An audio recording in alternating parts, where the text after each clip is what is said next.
They rejected my app idea and demoted me to receptionist. I spent 6 months coding at the front desk, using their Wi-Fi. When the app hit #1 on the store, my boss's face turned white as, "Absolutely not." Maxwell Porter, CEO of Porter Tech Solutions, didn't even look up from his phone as he dismissed 6 months of my work. My carefully prepared presentation still glowed on the conference room screen, showing colorful mock-ups of an app that could revolutionize how people manage their mental health. But the market research shows I started. "Olivia," he cut me off, finally glancing up. "We're a business software company. We make accounting programs and inventory management systems. We don't do consumer apps, especially not some." He waved his hand dismissively. "Therapy thing." I gripped my laptop tighter, fighting to keep my voice steady. The mental health app market is projected to reach $3,900,000,000 by next year. This could open up an entirely new revenue stream for Porter Tech. "And what do you know about revenue streams?" Maxwell's smile was cold.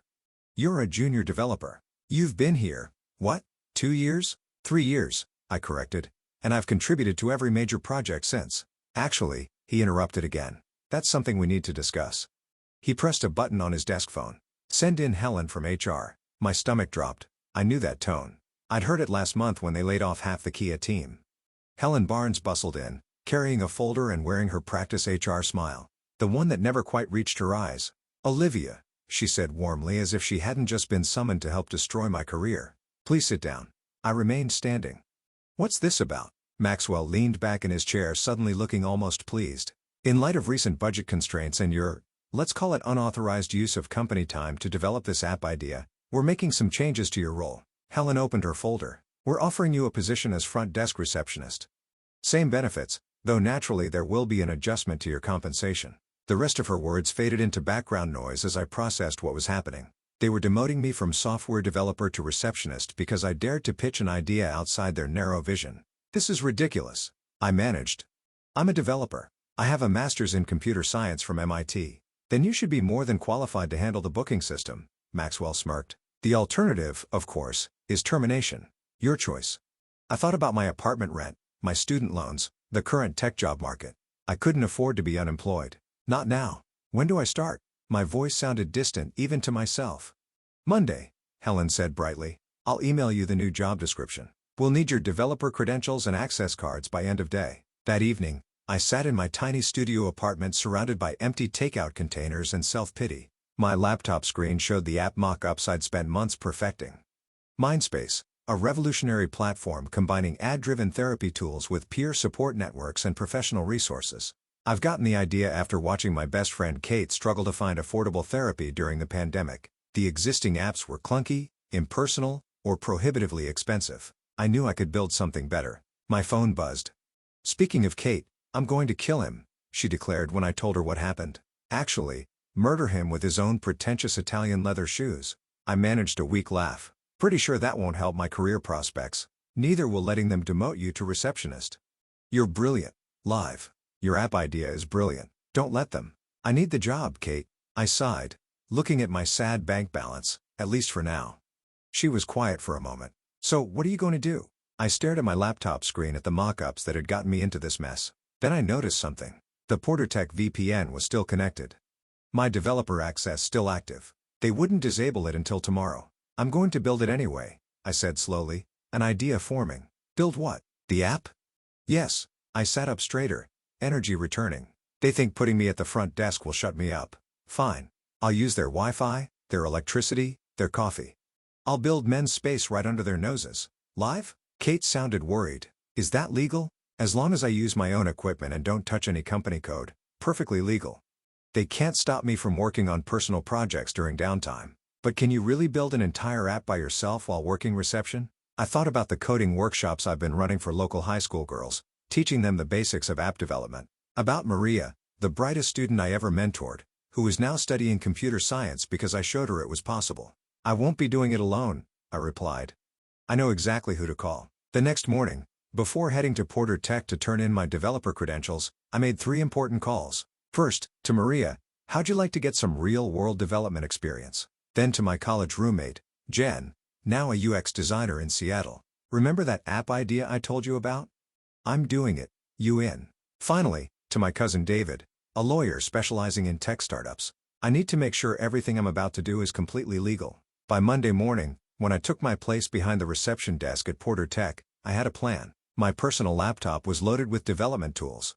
I had a secure cloud repository set up under a different email, and I had a team of talented people ready to work remotely.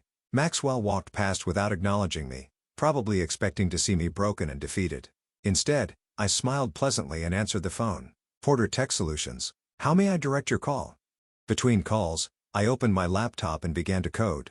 The front desk turned out to be the perfect cover. No one pays attention to the receptionist. Executives would have entire conversations right in front of me about market trends, user acquisition strategies, app monetization, all valuable intelligence for my own project. I learned more about running a successful tech company in my first week as a receptionist than I had in 3 years as a developer. Maria proved to be an invaluable partner, her fresh perspective helping us avoid the bloat that plagued most corporate apps. We coded in the evenings over video chat, her enthusiasm reminding me why I fell in love with programming in the first place. Jen's design work was extraordinary, making the interface both beautiful and intuitive. She understood exactly what we were trying to achieve, an app that felt like talking to a supportive friend rather than a cold digital tool. The work wasn't easy. I answered phones and greeted visitors all day, then coded late into the night. My apartment became a command center of sticky notes and energy drink cans. I survived on cheap coffee and determination. But slowly, Mindspace began to take shape. 1 month into my demotion, I overheard Maxwell talking to the head of marketing about their struggling attempts to reach younger users. I made notes and adjusted our strategy accordingly. 2 months in, a board member complained about the company's outdated UI design. I sent screenshots to Jen, who incorporated the latest design trends into our app. 3 months in, I had a working prototype. The AI algorithms were learning. The peer support network was functioning. And our first round of beta testers recruited carefully from outside the tech industry were providing valuable feedback. I was exhausted but exhilarated. This was more than revenge now. This was about creating something that could genuinely help people. Then came the day that almost ruined everything. I was deep in code, fixing a bug in the notification system when a shadow fell across my desk. I looked up to find Helen from HR wearing that same practice smile. "Olivia, what are you working on?" I kept my face neutral, thinking every deity I could think of that my screen was angled away from her. "Just organizing my personal emails during lunch break." She nodded, but her eyes narrowed slightly. "Remember, all computer use must be related to your reception duties." "Of course," I smiled back. "I'll get right back to the visitor log." That night, I called an emergency team meeting. "We need to be more careful," I told Maria and Jen over video chat, "and we need to move faster. The longer this takes, the more chances they have to shut us down." "The core features are almost ready," Maria reported. "We could launch with those and add the advanced stuff later." Jen shared her screen showing our latest analytics. "Betty user engagement is off the charts. People love it. Live. They're already asking when they can share it with friends." I took a deep breath. Looking at the progress we've made, we were so close. We couldn't fail now. "Okay," I decided. "Let's set a launch date 1 month from today." As I ended the call, a notification popped up on my screen, an email from the App Store review team. Our initial submission had been approved. Mindspace was ready for release whenever we gave the word. I glanced at my Porter Tech employee badge at the photo taken 3 years ago when I still believed in the company's mission. In 1 month, everything would change. I just had to keep my cover for a little longer. With 1 month until launch, everything that could go wrong did. First, Porter Tech installed new monitoring software on their Wi-Fi network. I discovered this when Gary from it stopped by the front desk, wearing his usual friendly smile. "Just updating security protocols," he said, typing commands into his tablet. Too many employees using company resources for personal projects. My heart nearly stopped. Had they discovered Mindspace? But Gary just winked at me, "Though I'm sure you're not doing anything like that. Right, Olivia?" I forced a laugh, mind racing.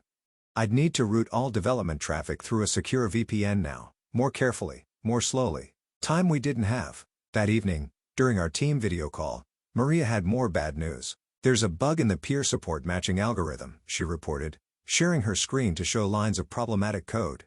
"It's not properly filtering inappropriate content. If we launch like this, we'd be putting vulnerable users at risk." I finished rubbing my tired eyes. How long to fix it? At least 2 weeks of dedicated work. 2 weeks we didn't have, but we couldn't launch with broken safety features. Mindspace was meant to help people, not harm them. Then Jen spoke up, her voice hesitant. "There's something else. A new mental health app just launched called Mindbender." She sent us the link. My stomach dropped as I scrolled through their website. The interface was different, but the core concept was eerily similar to Mindspace. How is this possible? Maria asked. Did someone leak our idea? I thought back to all the conversations I'd overheard at the front desk, all the executives who'd walked past while I was coding. No, I said slowly. But Porter Tech's offices are full of people who saw my presentation. The next day, I paid closer attention to office gossip. It didn't take long to confirm my suspicions. Maxwell Porter's nephew had just launched a startup, a mental health app startup. They hadn't just rejected my idea, they'd stolen it. During lunch break, I did some digging. Mindbender had raised $2 million in seed funding. Their launch was being covered by major tech blogs, and their founder, James Porter, was being hailed as a visionary entrepreneur. I wanted to scream. Instead, I called David, my lawyer cousin. Can they do this? I demanded. Just steal my idea. Ideas aren't copyrightable, he reminded me gently. Unless you can prove they use your actual code or designs, which I can't because they just took the concept. I slumped in my chair. So what do I do? Build something better, he said simply. You've been working on this for months. You understand the problem deeper than someone who just copied an idea. Use that. He was right. Mindbender was sleek but superficial. Their responses were generic. Their peer support system was basically just a chat room. They built what they thought people wanted, not what people actually needed. That night, I gathered the team. Change of plans, I announced. We're not rushing to launch anymore. We're going to take the time to do this right. We spent the next week refining every feature. Maria rebuilt the matching algorithm from scratch, making it smarter and safer. Jen redesigned the interface to be more intuitive, more human. I worked through lunches, stayed late after my reception shift, coded through weekends. My apartment became a cave of coffee cups and takeout containers. Kate started dropping off actual meals, worried I'd get scurvy. You need to take care of yourself, she insisted. Isn't that what your app is all about? She had a point, so I started using MinSpace myself, testing each feature as we built it. The AI therapy tools helped me manage stress. The peer support network connected me with others building startups while working day jobs. Slowly, something unexpected happened. Watching Mindbender succeed stopped feeling like failure. Instead, it clarified our mission. We weren't just building an app anymore. We were building a community, but corporate espionage wasn't done with us yet. One morning, about 2 weeks before our new launch date, I arrived at work to find someone had been through my desk. Nothing was obviously missing, but things were slightly out of place. My laptop's position had shifted by a few inches. I checked the security footage from my phone's hidden camera installed after Helen's warning visit. At 3 a.m., a figure had entered the lobby using an executive key card. They'd spent 20 minutes going through my desk drawers. The image was grainy, but I recognized the way they moved. James Porter, the Mindbender founder, Maxwell's precious nephew. They were getting nervous. That night, I moved all our code to a new repository, changed every password, and activated two-factor authentication on everything. Then I did something risky. I left my work laptop in my desk drawer with a special surprise installed. Sure enough, the next night, James returned. This time, my hidden camera caught him copying files from my laptop onto a USB drive. What he didn't know was that the files were decoys, fragments of code that looked like MindSpace, but wouldn't actually work. And buried in those fragments was a digital signature, proof that he tried to steal our work insurance, just in case. But we still have bigger problems. The deadline was approaching, and our budget was running dangerously low. We've been funding everything ourselves. My savings, Jen's freelance work, Maria's tutoring money. Then came the investor call that changed everything. I was manning the front desk, trying to fix a bug in our notification system when a woman walked in. Early 50s, sharp suit, the kind of confident presence that made everyone else in the room sit straighter. I have an appointment with Maxwell Porter, she announced. I checked the calendar, Dr. Sarah Chen from Horizon Ventures. She nodded, and I felt my heart skip. Horizon Ventures was one of the biggest players in health tech investment.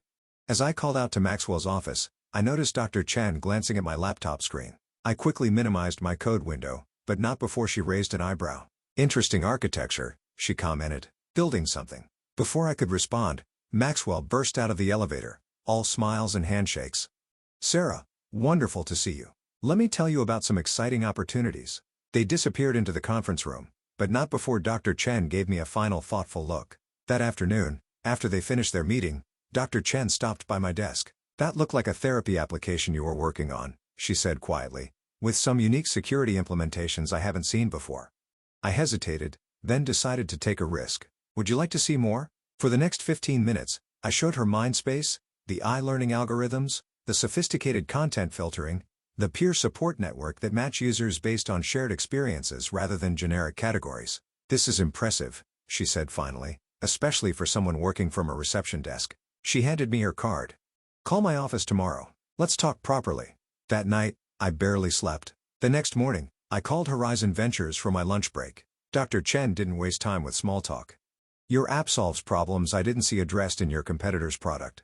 Problems that tell me you actually understand this market. You mean MindBender? I tried to keep the bitterness from my voice. She paused. You know about that situation? Situation? James Porter has been pitching us for additional funding, but his numbers aren't good. User retention is abysmal. Turns out copying an idea isn't the same as understanding it. My heart raced. Are you saying? I'm saying I'd like to discuss investment. Real investment in a team that knows what they're doing. I gripped the phone tighter. Even though I'm just a receptionist. She laughed. Honey, I started my first company from my car while working as a parking attendant. I know potential when I see it. The meeting was set for the following week. But first, we had a major problem to solve. That evening during our team call, I broke the news. We can't take investment while I'm still working here. It's a conflict of interest, possibly even a legal issue. So quit, Maria said, as if it was the simplest thing in the world, and risk them coming after us legally, claiming I developed it on company time. Actually, Jin interrupted, I have an idea about that. Her plan was audacious, risky, and absolutely perfect. It's going to take perfect timing, I warned. Maria grinned. When has it ever stopped us? We spent the next week preparing everything. Every detail had to be perfect because we weren't just launching an app anymore. We were setting a trap, and Maxwell Porter was about to walk right into it. The morning everything changed started like any other at Porter Tech's front desk. I answered calls, greeted visitors, and secretly checked our app's pre-launch metrics. MinSpace was ready. Our code was perfect, our security was ironclad, and our small army of beta testers was eager to spread the word. But timing would be everything. At exactly 9:15 a.m., right on schedule, James Porter stormed through the lobby, heading straight for his uncle's office. He didn't even glance at me, the invisible receptionist who had outsmarted him at every turn. I sent a quick text to Maria, showtime. 10 minutes later, my phone buzzed with notifications. MindBender's App Store rating was plummeting. Hundreds of one-star reviews appeared within minutes, all with the same complaint. The app had crashed, deleting user data and exposing private messages. The bug we'd hidden in the code James stole was working perfectly. I could hear shouting from Maxwell's office. Through the glass walls, I saw James gesturing frantically at his laptop while Maxwell turned redder by the minute. At 9:30, Helen from HR hurried past my desk. A stack of papers clutched to her chest. She didn't notice that her security badge had slipped slightly, its reflection perfectly captured by my phone's camera. Another piece of evidence documented. At 9:45, Dr. Chen arrived for our scheduled meeting. I told her 10 o'clock, but as expected, she was early. Everything was proceeding exactly as planned. Quite a morning for mental health apps, she remarked casually, glancing at her phone. Have you seen what's happening with MindBender? I might have heard something. I reply, keeping my voice neutral. Would you like some coffee while you wait? She smiled knowingly. No need. I think the show's about to start. Right on cue, Maxwell's office door burst open. He stormed toward the elevator, James trailing behind him. We have to shut it down, James was saying. The whole platform is compromised. Shut it. Maxwell sputtered. Do you know how much we've invested in this? The press release goes out in an hour. Actually, Dr. Chen stepped forward, her voice carrying across the lobby. I believe that press release needs some revision. Maxwell froze. Sarah, what are you doing here? Supporting innovation, she said smoothly. Real innovation, not stolen ideas packaged as original work. James went pale. I don't know what you're, save it. Dr. Chen cut him off. We have proof that MindBender's code was copied from another project. A project that was ironically developed right here in your building. She gestured to my desk where my laptop screen now displayed MinSpace's interface nearly identical to MindBender's. But with a creation date months earlier, Maxwell's face went from red to white. Olivia? I stood up, smoothing my receptionist's laser. Surprise. The next few minutes were chaos. Maxwell shouted about betrayal and threatened lawsuits. James tried to delete files from his phone, not realizing we'd already documented everything. Helen emerged from HR, clutching termination papers that would never be filed. Through it all, Dr. Chen watched with quiet amusement. Finally, when Maxwell paused for breath, I spoke. Before you threaten any more lawsuits, I said calmly, you should know that everything from my original pitch to James stealing my code has been documented, including some interesting financial transactions between Porter Tech and MindBender that the SEC might want to examine. Maxwell's jaw clenched. What do you want? Simple. You're going to publicly acknowledge that MindBender was based on stolen intellectual property. You're going to shut it down, and you're going to stay out of my way while I launch the real thing. Or what? Dr. Chen stepped forward. Or Horizon Ventures will be very interested in discussing these documents with our friends at the Justice Department. The silence that followed was deafening. Then something unexpected happened. From the elevator, a slow clap began. Standing there was Gary from it, grinning broadly. I wondered how long it would take them to figure it out, he said, walking over. By the way, boss, you should know that Olivia's been running her development through a private VPN. Never touched the company network. Totally legal. I checked. Maxwell looked like he might explode. You knew about this? Knew about it? I helped secure it. See, some of us actually care about innovation. Gary turned to me. Need a job? My startup could use a developer with your skills. Before Maxwell could respond, his phone chimed, then mine, then everyone's phones in the lobby. Breaking tech news. Mindspace launches revolutionary mental health app takes App Store by storm. Maria and Jen had pushed the launch button right on schedule. I turned my laptop around showing the rapidly climbing download numbers. Oh, and you might want to check Moonspace's investor list. Dr. Chen isn't the only one who believes in original ideas. The name scrolled past major venture capital firms, tech industry leaders, mental health professionals. We'd spent weeks quietly building support, preparing for this moment. Maxwell sank into a lobby chair, defeated. James was frantically texting, probably trying to salvage his reputation. Helen had disappeared back to HR, likely updating her resume. Dr. Chen touched my arm. Ready for that meeting now? I looked around the lobby one last time at the desk where I'd spent 6 months coding in secret at the security cameras that had documented everything at the Wi-Fi router that had carried my app from idea to reality. Actually, I smiled. I have a better idea. Let's meet at my new office. I hear there's a tech startup looking to sublease Porter Tech's old space. 2 months later, I sat in what used to be Maxwell's office, now headquarters of Mindspace Technologies. Our app had passed 5 million downloads. Major healthcare providers were licensing our platform, and most importantly, we were actually helping people. Maria had joined full-time as our lead developer after graduating early. Jen had moved from Seattle to head our design team. Even Gary had jumped ship from Porter Tech, bringing his security expertise to protect our growing user base. Kate stopped by regularly, proud that her struggle had inspired something meaningful. Just promise me one thing, she said during one visit. Never get so successful that you forget why you built this. I pointed to the front desk visible through my office window. It was empty now, but I kept it as a reminder. That's why the desk stays. I told her to remember that great ideas can come from anywhere, even from someone everyone else ignored. Porter Tech stock had taken a hit after the Mindmender scandal. Maxwell stepped down as CEO, though the press release called it a planned retirement. James had disappeared to some startup incubator in Singapore, but I didn't care about revenge anymore. We were too busy building something that mattered. My phone buzzed. A message from Dr. Chen.